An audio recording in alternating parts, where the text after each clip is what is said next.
இயேசு 5000 பேருக்கு உணவு அளித்த பைபிள் தொடர். ஒருநாள் இயேசு ஒரு பெரிய கூட்டத்துடன் கடலின் மறுபக்கத்திற்குப் போனார். அங்கிருந்த மக்கள் அனைவரும் அவரைத் தொடர்ந்து வந்தார்கள்.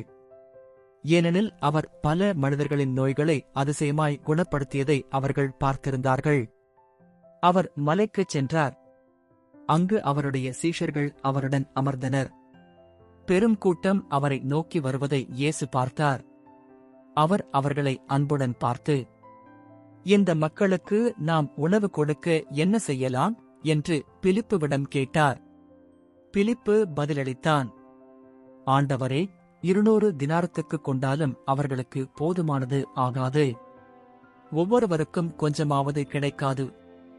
அப்போது மற்றொரு சீஷன், ஆந்திரேயா, சீமோன் பேதுருவின் சகோதரன் அவன், இங்கே ஒரு சிறுவன் இருக்கிறான். அவனிடம் 5 அப்பங்களும் 2 மீன்களும் இருக்கின்றன. ஆனால் இத்தனை பேருக்கு போதுமா?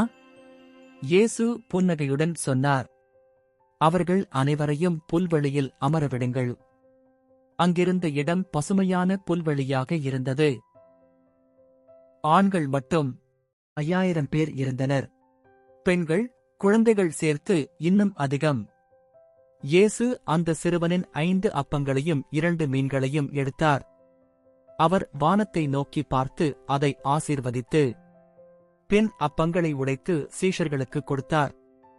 சீஷர்கள் அதை மக்களுக்கு வழங்கினார்கள். அப்படியே மீன்களையும் அனைவருக்கும் பகிர்ந்தார்கள். அதிசயம் நிகழ்ந்தது. எவ்வளவு கொடுத்தாலும் குறையவில்லை.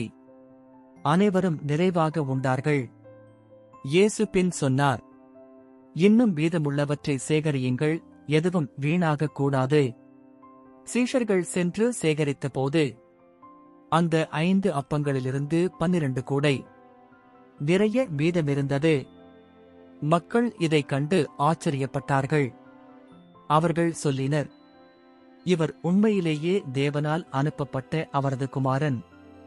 அந்த நாளில் அனைவரும் உணவும் ஆனந்தமும் பெற்றனர். இயேசு மனிதர்களுக்காக வைத்திருக்கும் கருணை, அன்பு, சக்தி எல்லாம் வெளிப்பட்டது.